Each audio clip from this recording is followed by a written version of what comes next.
Ćao ljudi, danas ćemo pričati o gitarskom trileru. U uvodnoj numeri Oravac odsvirao sam jedan deo kako bi trebalo da se svira taj gitarski triler. Pa evo da počnemo sa malo detaljnijim objašnjavanjem. Što se tiče desne ruke, desna ruka ima konstantno istrzavanje dole-gore. To je jako bitno da bi mogli da postignete brzinu. Ukoliko svirate samo na dole, nećete moći da postignete brzinu. Što se tiče trilera, triler je ukras u muzici, a sastoji se iz osnovnog tona, ukrasa na osnovni ton i povratka na osnovni ton. Pa evo da pokažem. Što se tiče istrzavanja, sledeće je.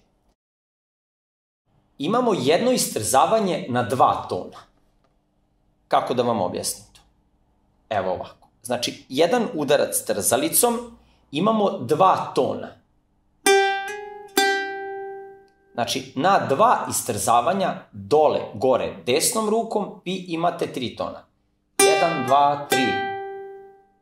Znači, ovo je jedan udarac. Pa drugi udarac.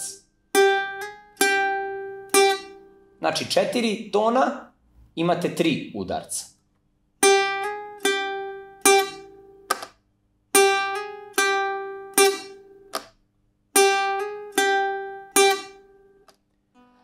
Vežba za ovaj triler je sledeća.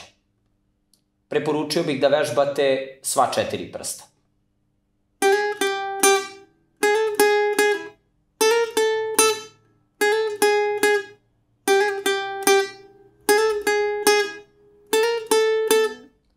Malo brže.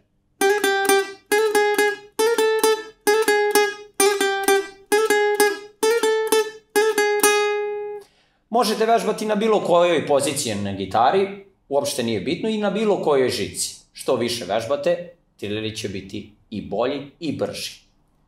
Ukoliko ima nekih pitanja, možete nam se obratiti u komentaru.